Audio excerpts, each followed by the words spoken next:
Okay, dear players, dear colleagues, welcome to the last and final day of Handball for All 2020 digital edition. I would like to say thank you for joining us today and to invite all of you to take an active participation in today's conversation. If you have any questions for our guest, please send to the message in private chat to Akin, that will be the best, or to me. How to describe our guest in a few words? Andy Schmid, 36 years, from Switzerland, position playmaker.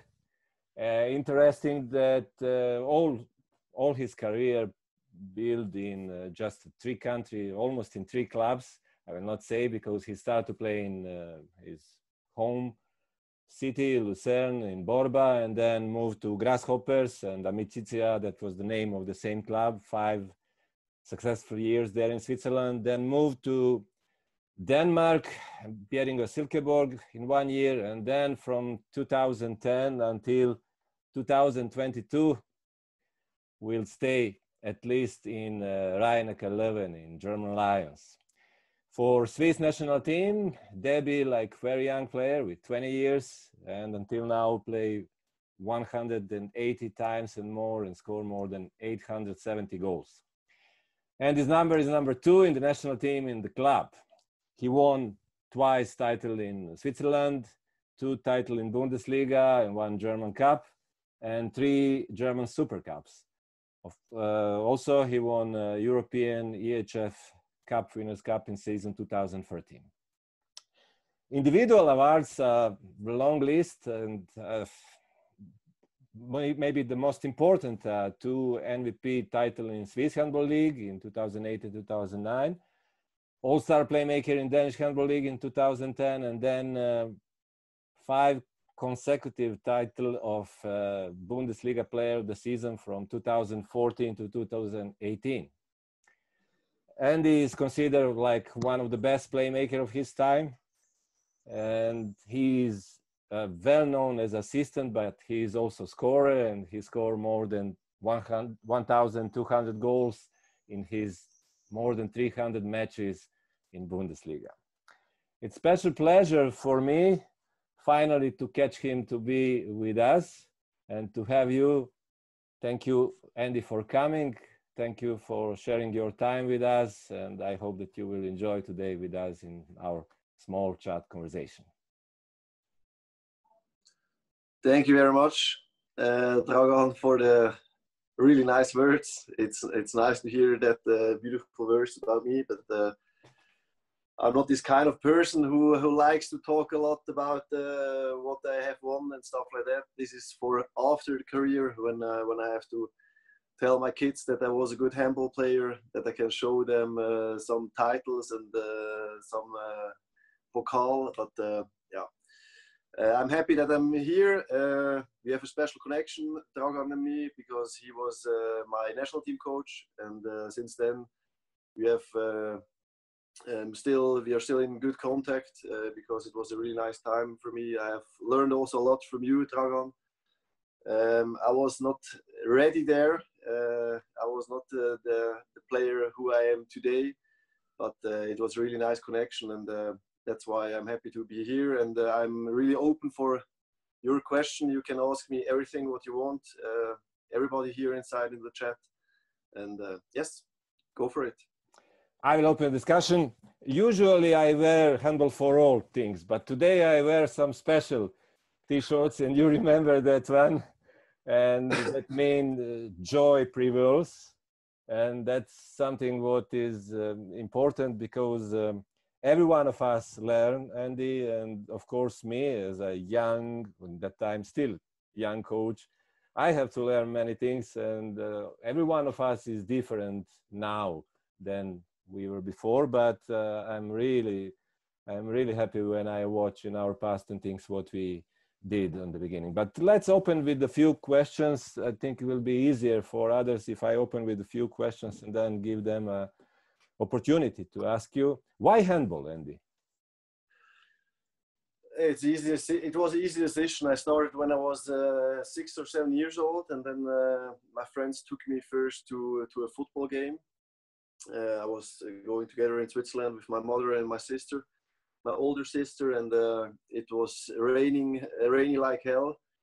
I was a goalkeeper at this moment. I was standing just in the rain, and then after the game, I just said to my mother, "No, I can't play football. I have to change the sport." And then fortunately, my neighbors, they played already handball, and they took me to the training. Like I said, when I was 7 years old, and then since 29 years, I'm playing handball, and I have to say, still with the same joy like I started when I was 7 or 8. For sure, sometimes I don't like to go to training, or I'm not motivated to train, but in general, it's the same joy like I was a kid. Why number 2? Because I had a role model. It was Glenn Solberg, also a playmaker. And in the time when I played in Switzerland, he was playing for Flensburg and for Barcelona. And yeah, he was the kind of player I wanted to be. He's better in defense than me, I have to say, but he was a really good attacker. He had the eye for the line player, for the left or right back. He had control over the game, and that was my goal to play like him. As I remember, your biggest dream was to play in Bundesliga, and now you are the player who was 5 times in a row voted as the best player in that league. What you have been giving for it? The start was really difficult. When I came to HANDBALL in 2010, there were a lot of good players in the team, a lot of money. They wanted to have success within 1 year, and we know all that it's not possible to buy the success. You have to form a team. You have to develop a team, and. After the first year, I was close to give up, to go back to Switzerland, and then I just said to myself after the first year, give it a try. I tried to do a second year, and after the second year, I will decide, okay, is it good or not? And fortunately, it went better and better and better. And then it comes this confidence is coming. Then you know, okay, you can play on this level. And then you go step by step. But I have to say, honestly, also, I invest a lot.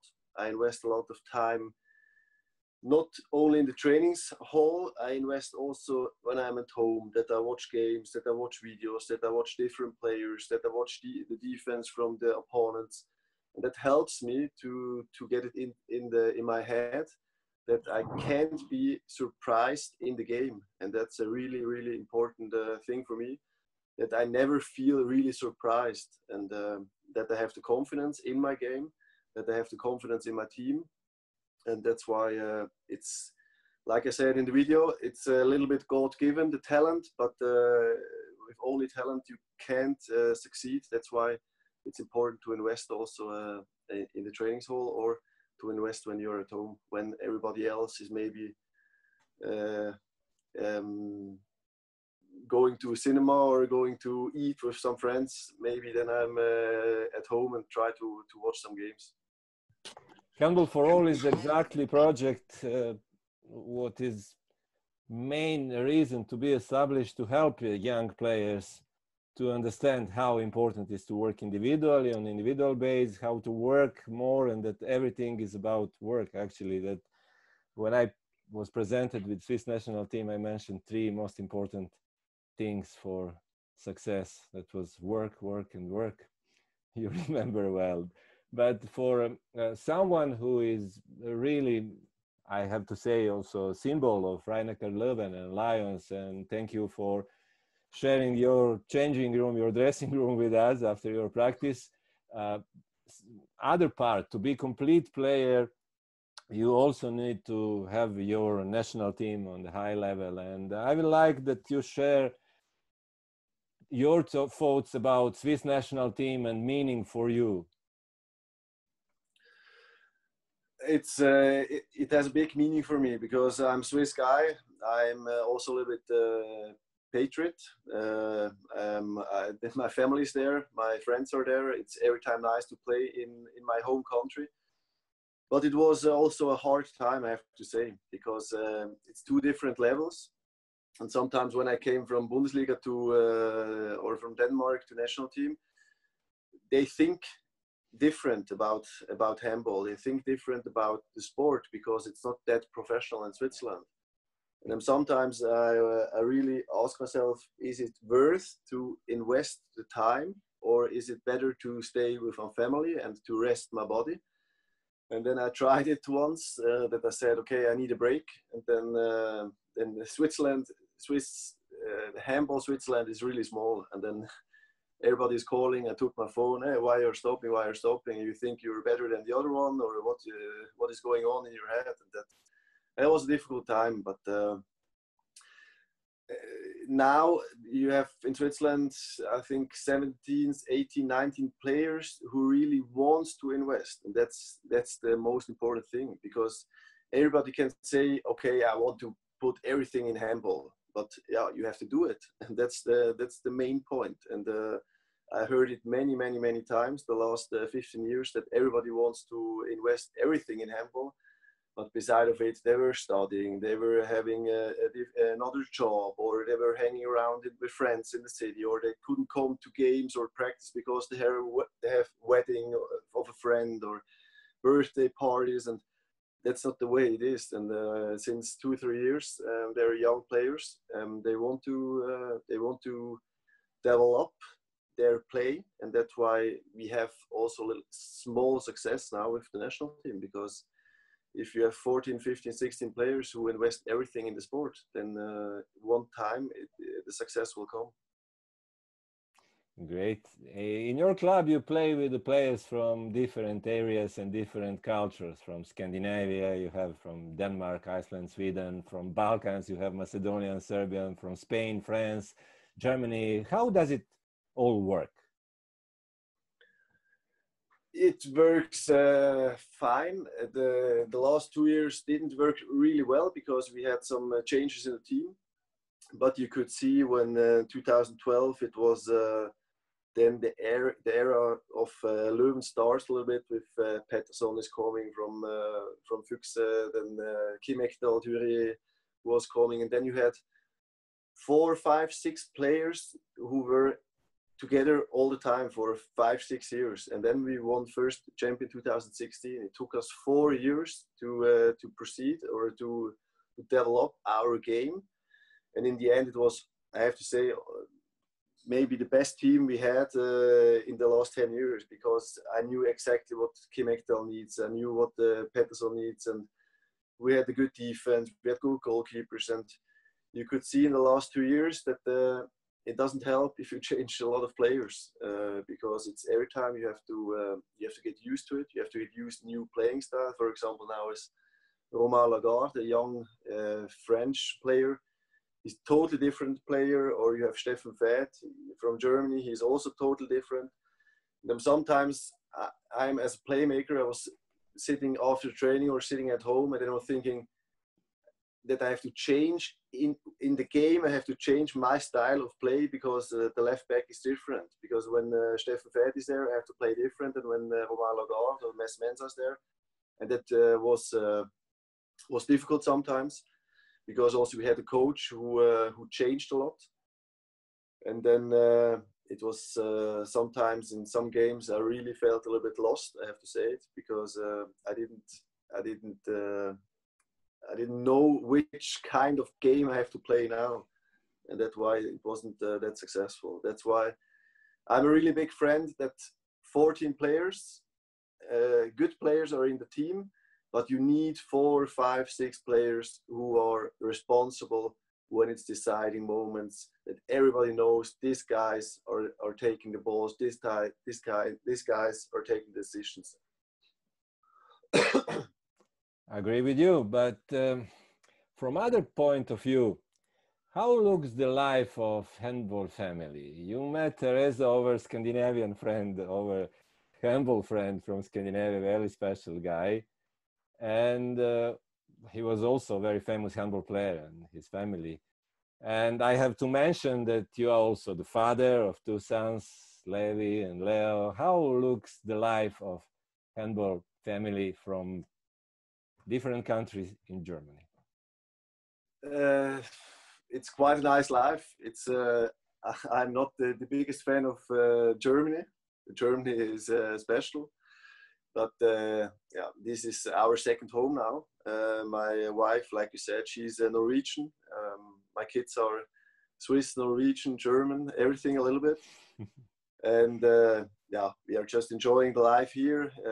First, we said we stay 1 year, and now we are already 10 years here. That's why it became our second home, and it's a really privilege to have this life, because I'm waking up when the kids are there.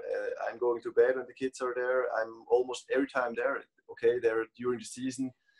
There are some days I'm away, but I have plenty of time with them, and I'm enjoying it really much that my two sons know or get to know that I'm playing handball, that they see me in the television, that they see me in the areas, and that's really important for me. And I hope that I will try one day to play handball also.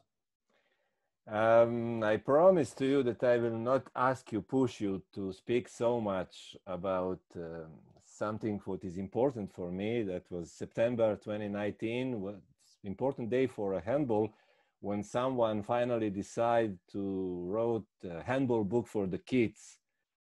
And as I know, that was an idea of your son. Yeah, we were lying in bed. He came into first class last year in the school, and then we were starting to read some books in the evenings before he fell asleep, and then we were just reading all the time about football. And then we were finished with the book, and then he asked me, is there any handball book for kids or something like that? And then I said I will check it. I checked it on Amazon and every bookstore, and then I was searching for an easy handball book for kids, and then I didn't find any.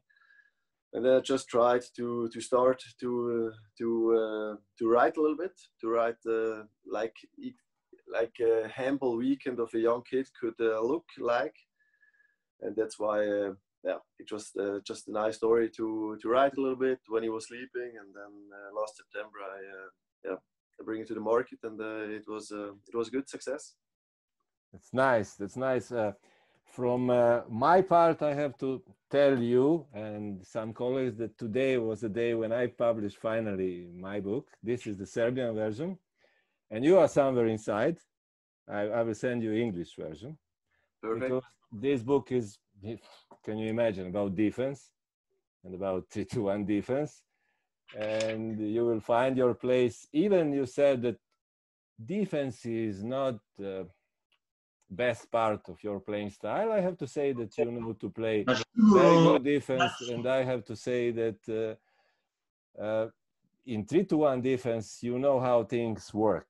And that's why it's important that we have these books. And I'm really proud that you published that book, what talking in about your jump shoot. That's the topic. And I suggest the people to find that book and to read a little bit. But Andy, coronavirus and this new handball reality, in your club, you have a case of 6 infected player and coach, and tell us something about that experience and handball in our days with this disease. It was strange, because we in February, somewhere in February in the beginning, Uwe Gensheimer came in the locker room, and he was coughing a lot. He had a really cough, and then everybody made jokes about it and said, okay, you have corona. It was at that moment nobody knew how it's going to be. And then 2 or 3 weeks later, Mes Mensa, he had fever, and then he wanted to have a test. He asked our doctor, yeah, and 2-3 days later, he was writing in our group, "Hey, I'm corona infected." It was in the middle of March, I think. He's corona infected, and everybody has to be in quarantine for 14 days. And yeah, in this moment, it was a shock because it was that close from one moment to the other. And then I were thinking about yeah, it was in the end of February that I felt that I have fever also. I played 2 games in a row. It was Wednesday and Saturday, and then I took some pills that I can play, that the fever goes down. And then after the quarantine, I made this I don't know what's his name, antibody test if I have these things in my body. And then they said, yes, you had it already. And we had 14 out of 16 positive tested in the locker room. There you can see how it goes fast around and stuff like that. I'm not feared. In the start, I was a little bit feared about it, I have to say it. But after a while, I have to say it also, I'm not on the other side of the guys who say it's nothing, but I have to say what the media is doing with it is just criminal for the people, because everybody has really panic at home because coronavirus is not death. It can be. You have to be. It's serious, but it's not some really disease what kills everyone, and that's why we have to be calm. We have to be voorzichtig, attention with other people, and yeah. But it changed the whole world and also the handball world. How looks this new reality now in your practice? And we stopped with training in middle of April, and the next day it's 22nd of July. So we have a long summer break. It doesn't feel like a summer vacation. I always said in the past that I'm a fan of long summer breaks and hard season, but it's not the way I wanted it. But now we have it, and yeah, we have to deal with it, and hopefully the times will change, and the sport and generally the world can change in the next few months. There is a question from one playmaker to another. I will call Antonije Pavić, our player who was with us many times in our academy. He wants to ask you something. Antonije, do you hear us?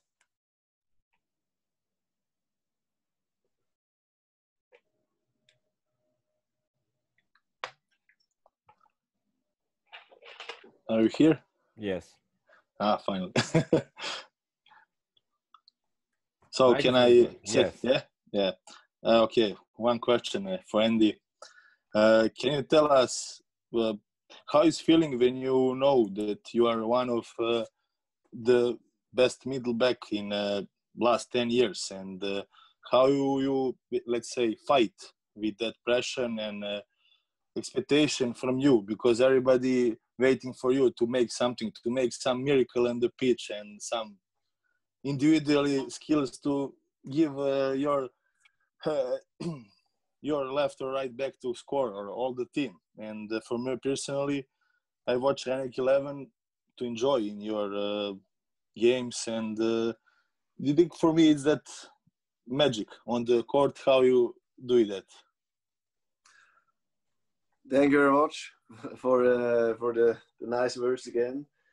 The biggest pressure it was when I came to Leuven. There was the biggest pressure because I couldn't show that I'm a good player. And after that, when I showed it sometimes, when every critic guys are on mute, then it was easy for me. And then I put the biggest pressure on myself. I have to say it, because the first time when I had a good season in Rhein Leuven 2012 or 2013, then I felt in myself that I want more. And this is like like you need to drink coffee or you some other things. You need it, and that's why it's deep in myself. And what you said, in the games I don't feel the pressure because I had it so many times. It's a question of repetition.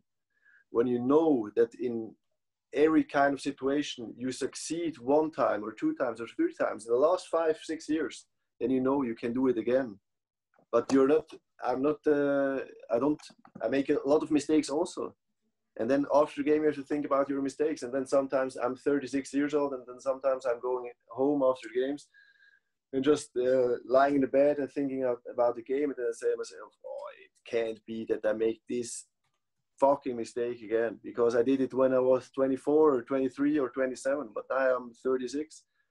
That's why it's not a question of age. It's a question of confidence. It's a question of repetition. And that's why I don't feel really much pressure.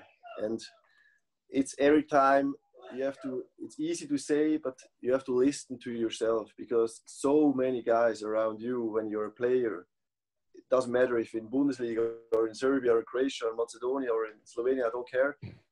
So many opinions around you. One guy, Dragan, is saying, yeah, you're a really good player. The other guy is saying, you don't do this. Why don't do this? You have to listen to yourself. You have to hear, take the good things in your brain, and then do what you are best in, and do what is inside of you. You have to go your own way. Nobody say that it's the right way.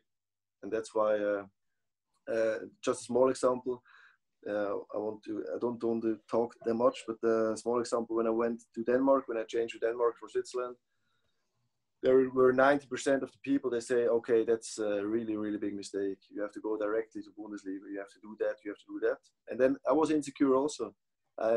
Every decision, what I did in my life, I'm not totally sure that that is the right decision. You can be 80, 90% sure. But that was maybe the best decision of my life. And when you take a decision, you have to go full in it, that it will be a success.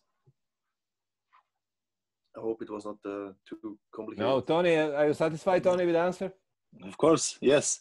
And if I can ask one more question, does you think now, because this what happened with Corona, of course, nobody wanted to happen this, but does maybe help you something about your body and everything to recover your totally, because everybody knows how much effort is to play in Bundesliga, because you play in Bundesliga, Champions League, Cup, Wednesday, Saturday, maybe 3 games in the week.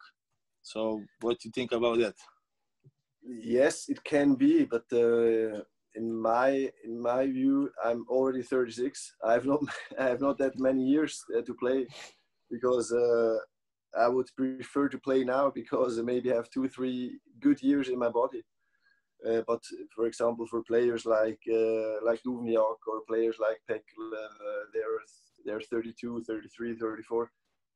They can maybe play 1 year longer because they have problems everywhere, and that's why for players like them, it's maybe a good break. But it can also be dangerous, because imagine every player wasn't playing handball for 4 months, and then we start again, and everybody knows that handball is a different what should I say, effort on the body, on the knees, on the shoulders and stuff like that. When you have 8 weeks summer break and you come back after a normal summer break and you start to shoot, every time the shoulder hurts, and that's why it can be also a big problem for some players when they did play handball for 4 months. Thank you, Tony. We are going to Greece. Vasilis.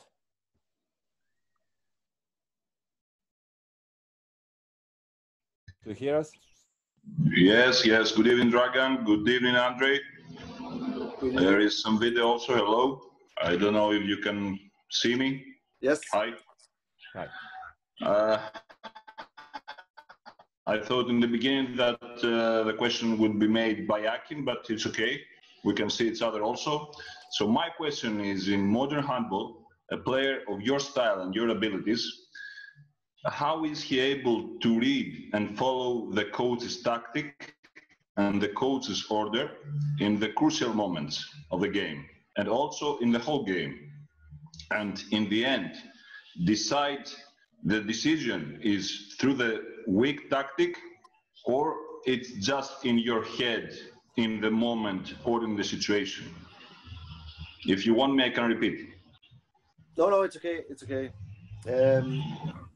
I think that's a good question because, in my opinion, every playmaker should be really close.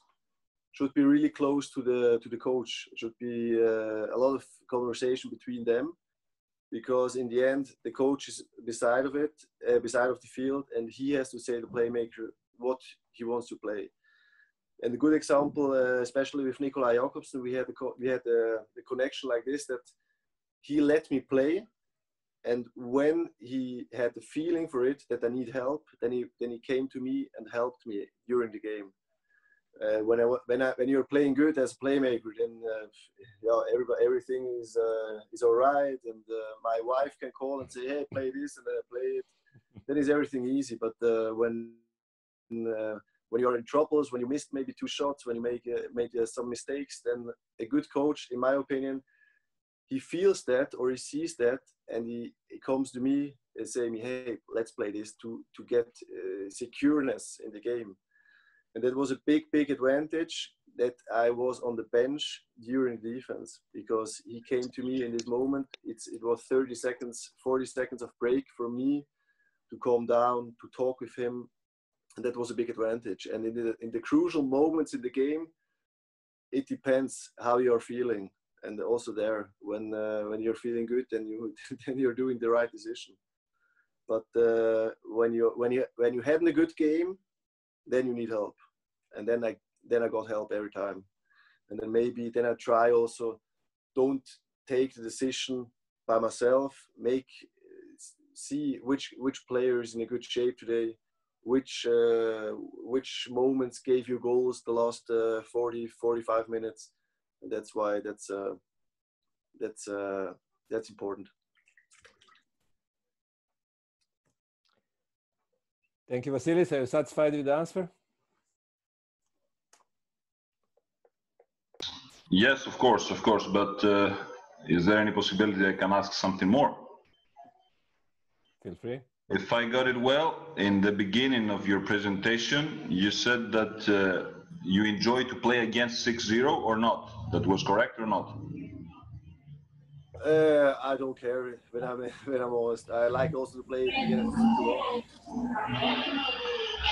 Okay, well then I'm sorry, I think my mute is going down. Let me rephrase then. In 6-0, does it have to do with the combination of your teammates, or about your individuality and personal abilities in the game? What will your decision be? And the second question is that all big players, like you, of course, are willing to have the ball in that last seconds. What is the feeling when you have a negative result? What is the feeling when you have a positive result? Okay, the first question is about, I didn't understand it right, but I think about the 6-0, it's just an easier game, 6-0. It's just an easier game, but many of the teams, especially against us, because we don't have these big shooters, they go back to 6-0. They stand almost on 6.5 meters. When they have tall guys in the middle, then the game is really hard, because we like to play with a line player, and we don't have, like I said, these big shooters. But then you have to create space. This was the game of 4 or 5 years with Ekdal Duré and Pettersson. That my thing was to create space for them, that they have one against one situations. That's important in 6-0, in my opinion, because in the future also, there will not be like Perunicic it was. Somebody is going up on 10 meters and he can score goals. It's not many players like this in the modern handball, in my opinion. And that's why that's why you have to be really tactical. You have to find the space, you have to find the spaces, and you have to find the weak spots in the defense and attack the weak spots. This is in 6-0. And in 3-1, I like it because you have also another option with the 7 against 6. It's not like I said in video that I don't like it really much, but it's just a really good tactical thing. If you have problems against the open defense, especially when we played against Pick Saget, I think 1 or 2 years ago in the Champions League, and they play with Jonas Kellman on the first position or on the center position in front. It's really hard to play against them 6 against 6, and then we just played 7 against 6 to put them back to 6-0, and that's why I like both 6-0 and 3-1. And the feeling when you score, it's really good. When you don't score, it's really bad. In the deciding moment. Okay, thank you, Vasilis, for your question. Let's move to Israel. There is a question from Israel. Hagai. Okay, good evening, everyone. Thank you for being here and participate with everyone. I have 2 questions in behalf of the Israeli handball. The first one is, what make the Germany handball one of the best handball in the world? Put aside the money issues. Okay, this is the first question, and after that I will give my second, if it's okay.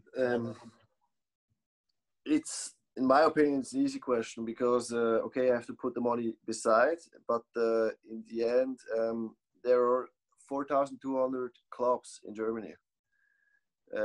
Compared with, for example, Switzerland, there are 200 clubs. There are 80 million people in Germany. There are 7 or 8 million in Switzerland. Only to compare Switzerland and Germany, or Israel and Germany, you can also compare. And that's a big Unterschied. What's the Unterschied? A big difference. A big difference. Yeah. Big difference. And also the attitude, the mentality of the Germans. They're really sport fans in general. They're sport fans of table tennis, of basketball, of handball, of ice hockey, of football. And this is the mentality of the Germans. And that's why they built these really big arenas. And in my opinion, handball is not that much better. Sorry, I'm back. Yes. Is not the handball is not that much better, but it looks really much better because it's in these big arenas, a lot of spectators. It looks good in television and stuff like that. But when you play against a German team,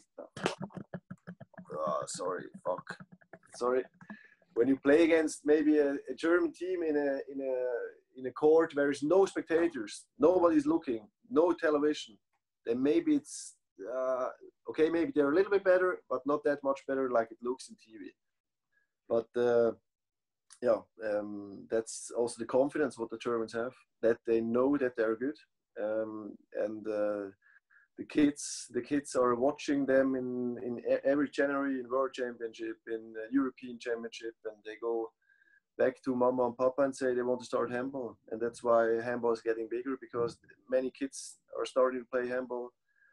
And that's the foundation for a good handball country, that many plays the sport. And in the end, for example, everything comes to money, because when you have 10,000 people in the arena, then you can pay better salaries. That's the way it is, and then you get better players. When you have better players, it looks better in television. Then the kids are fans, and then they want to start handball, and then it's like a wheel, and this is turning. Mm-hmm. Okay, and the second question is to continue what you said about the kids. One of the biggest problem in Israel is to recruit new players, especially athletes one with a very good database ability and agility and everything. How in Germany or in other countries that you know are recruiting better players or better athletes to the handball? You mean the school kids? You mean? Yes. Yes. In the school. That's In the beginning. That's the $1 million question. I have the same thoughts also about my home country, about Switzerland. That's the really that's a really big question. What also can't answer, because, like I said, you need more kids in the school. You need handball in the school, and that's why I'm just thinking all the time that let the handball be easy. Let the handball be simple. Don't make too many changes in the rules. Don't make it too complicated for people who didn't watch handball at all, because everybody knows why every kid wants to. I see it by myself with my two sons. They want to play football because football is first in television. Football is easy. Football is in school. Football is everywhere, and that's why everybody can play football. But handball is not that difficult. Everybody can take a ball and throw a ball, but the rules are difficult. And that's why we have to bring it to the schools. We have to bring it to the young kids. We have to be in television. We have to have idols in the handball. Not only Messi or Ronaldo. We have this Mikkel Hansen. We have this Karabatic. We need these idols to show the kids that this is also a good way to live his life with sports, not only football. But I don't have the answer. Thank you, Dragan, maybe you. Thank you, Hagai, for your questions. Yeah, I Thank you very much. You know, thank you, Hagai. And I'm sure that you are a role model for the Swiss guys, and you are someone who, with your last playing for the national team in Euro, that you will bring some new kids there. And success of national teams are very important, even in Germany, for handball. And that's why you, as a role model, now you will answer the question from someone from Lausanne area, from Switzerland. David, you're the next one. First of all, I hope you like the t-shirt. So, to cut in the chase, I would like to ask you two questions, but if we are short with the time, I will let you choose. The first one, would it be from someone like me who just established here in Switzerland? We are trying all together with Nicolas Portner. Maybe you have heard about our organization to establish some western part of Switzerland to bring it closer by quality to the German part. From your opinion, and for someone like me, young coach, can you tell me some big issue, and did you maybe noticed why is so big difference between French part and German part of handball? That's the first question. And the second one is, if you were coming back, let's say as a coach back in country of Switzerland, we had some discussions yesterday and days before. You know how it goes in Switzerland. The most important thing is like the kids to feel good, to feel comfortable. So it's not so, let's say, there is not big point in making some accent on this competitive handball like we have, for example, in Balkan, because in Balkan we need to win every single game, and probably you know, because you have some teammates from Balkan and Serbia and Croatia. So can you tell me a little bit about this, because you know Swiss mentality. For me as a young coach, which is starting to work with the kids, what should you do? What would you do in my place? The first question about the French part of Switzerland and the German part, I think this is a traditional thing, because in French part you have basketball, in the German part it's almost no basketball. That's why it's maybe a traditional thing. I can't understand it, because you're so close also to France, and France is such a big handball country. I don't know the solution, but this was always like this. It was one time a team like Genève was in the first league in Switzerland. It was, I have to say it, ridiculous, because they lost every game with 30 goals. And I have to say it, I'm sorry, but in the end it's also a question of money, because I think the place of French part of Switzerland, they could take some German from the Swiss German part, they could take easily to Lausanne or Genève or Fribourg, because that's as a young player also it's to make progress in the French language. That's a really big advantage, especially in Switzerland, and that's why maybe you have to try to do it like this. But I don't know. The second point, this is a really good point, because the Swiss mentality is not the sport mentality.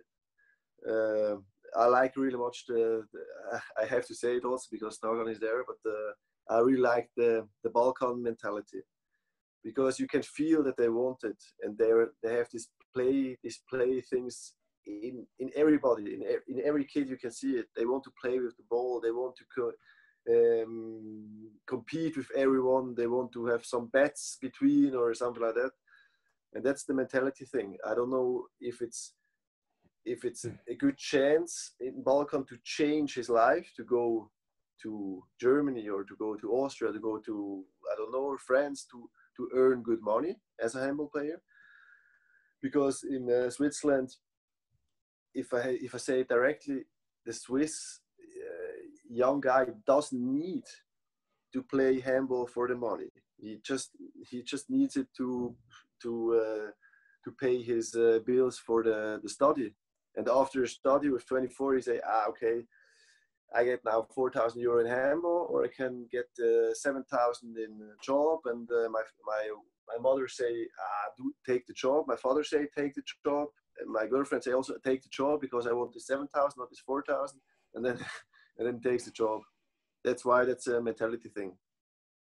If I may just make one question for that. So to come on the question from your side, knowing all that, which we all know, if you would start to coach some young team now in Switzerland with the Swiss mentality, what would you make a point?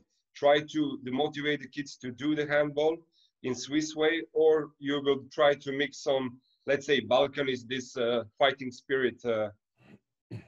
I would try to take the mix, because that's important. Yeah. Because if we do the next 10 years the Swiss way, then it goes further, but it goes slowly. But we need, especially, I can only say an example that we get 2 years ago, we got Alen Milosevic, the line player. We got him back, and he's a Swiss guy, but he has his Balkan blood, and you can see it. You can feel it. You can feel it in our defense. You can feel it when we are in training, when we are in practice. He has this fighting spirit, and we need guys like this, and that's why it's also the Swiss football national team. Why they are that good? Not because of the Swiss guys, because of the Balkan guys who are raised in Switzerland. That's why we are good, and we need also in handball. Thank you, and wish you all the best. David. Thank you very much, David. Andy, there is a question from Olympic champion and one of the best player in handball history, also very successful as a coach. He was Serbian national coach on Olympic Games in the final in European Championship, Veselin Vukovic. He wants to make a question. Vuk, do you hear us?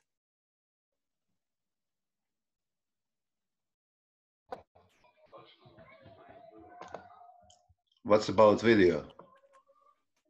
It's up to you. Akim. You have to activate on your left. Yes, okay. No, I activated, but it's okay. You can. It's okay now. It's okay now. Andy. Yes. Nice to see you there, and I want to make 2 short questions, and I expect 2 real answers. For my opinion, you are one of the best players ever. For sure, one of the most lasting on the maximum top level. 2 questions. Who was your idol on your position on the central back? And who is the central back from now, which you think that is the best, for example, in nowhere? Okay, first question, it was Glenn Solberg from Norway. it's not a really. It was not like a really big idol. I also like to watch Ivana Balic in the best times and some other players, Ugo Schormann and guys like them. And what is the best playmaker in this generation? Oof, that's a really, really hard question. There are so many good guys. Your opinion, because you know the taste is always different. Someone like Duvnjak, someone like Sindrich, someone like other. I don't think that Duvnjak is a real playmaker in my opinion. Yes. I'm agree with you. I like really when Bombac is on a when he has a good day, when he has power in his brain. Okay, but just one name, please. One name. Oh, okay, one name. Oh, fuck. Yeah, Sargosen is also not a really playmaker, but then I take Bombac. Bombac, bravo. Thank you very much. Thank you, Veselin. Thank you, Veselin. We have one young left-handed players. Do we have our Petrovic online? Hello to everyone. I have one question. As a young player who is still developing and want to develop as much as he can, when you realize that you can play on the highest level against the best players you watched, you admire them, what give you that boost of confidence in that moment? The first time it was when we played, when I was, I think, 22, when we played the first Champions League season with the Amicitia Zurich. And it was the first time I played against good international teams. And then I felt that, okay, I can play on this level. And let's try to do it in another country. And yes, that was the moment. But in this moment, I didn't think about it to play 10 years in Bundesliga or to win German championships. I have to say it was really step by step, and it was a dream of playing Bundesliga, like Dragan said in the beginning. But it was never a dream to win the championship. But when it was that close, that we had this hand on the championship already, 2013 or 14.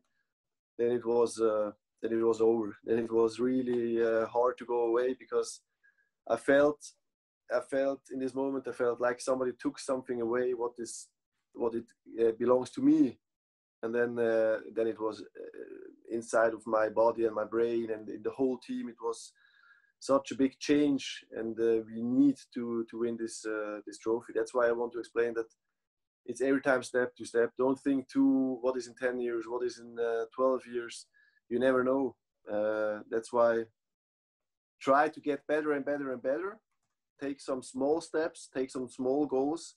In the end, and behind here, you can have the big goal, but don't think about it too much, because then you lose the way to it. Thank you very much. You're welcome. Thank you. And one last question from Akim. Akim. Hello, Andy. Hello. Because I have cooperation with your ex-coach, and I know he is precise and everything, etc., etc. I want to ask you if you have any situation with him in past, and how you deal with this. How you coach like Dragan? In the beginning, it was strange. The first match we have, it was in a small area in Altdorf, and there we had to jump how far we can jump. Then we had to watch this size. What is the size of this? And then I had only, I don't know, 20 centimeters. And I said, "What? You want to play playmaker?" He were asking me, because I have that small hands. And then I don't know how I was. In the beginning, I was a little bit afraid, I have to say, because it was a Balkan mentality, but he was always friendly. And like I said, our team was not ready in this moment. I was not ready then, and we had some funny players. They just play handball for fun, and Dragan is really strict, and he wanted to have everything on point, and that's why it's difficult with Swiss guys to teach them that they should invest everything in handball. And not even me was investing everything in handball in that moment, and that's why it was difficult. And but he taught me sometimes like a father, I have to say. Sometimes I felt, okay, is this my father or is this my coach? I don't know. But we had many good moments. We had some bad moments, but that's totally normal in a relationship when coach and playmaker or coach and player. And I took some good things with me, and maybe I can bring it also when I'm a coach later. Thank you. I want to add something. I'm very happy because you didn't go to football. Probably you will be only one who is very smart in football. Because the best guys and most smart guys play handball. All the best from my side. Thank you very much. You too. Thank you. You know, Andy, that I'm a little bit Swiss. I promise you 60 minutes, exactly 60 minutes. And I will ask you on the end, before I say thank you, do you have a message for our young players that you would like to send? That's every time so difficult. You know that, what is the message to the young players? I can say it there are so many ways to be successful. That's why don't follow one way of a player or something like that. Try to watch a lot of handball because that's so important. Try to watch the best players, the best teams, some defense plays, some offense plays, some passes, some shots. Try it in training. Have the courage to try it also in the games, because nobody will kill you when you're 15 or 16 when you make a mistake when you try something special in a junior game. And the way I see the sport, it sounds a little bit romantic, but I get in love with handball because I love the sport, and that's why I invest also. Because when you're with your wife, you have also to invest. It's not always the sunny days. Also the rainy days you have to invest, and that's what I did in the last few years. But also when you're 16, 17, 18, do also some stupid things. Don't be too serious. It's life, and that's why I like the Balkan people. They enjoy also the life beside of handball, but in the moment when you're in the arena, in the moment when you're playing handball, or when you're thinking about handball, do it with 100%.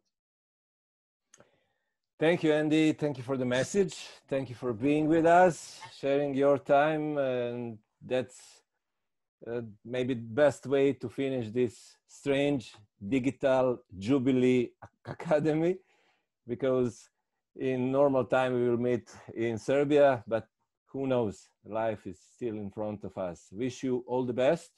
Wish you a very successful season. A lot of success with your club, with the national team, and good luck with your family, and send regards to all our Swiss friends and to your family. Thank you very much. Take care, and I hope I can join you next year, maybe in Serbia. You're invited.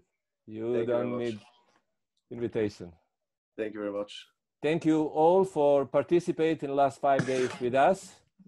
It was a pleasure. Everything will be public on YouTube. I will cut these things, and don't worry, these few things on F. And enjoy. Stay healthy.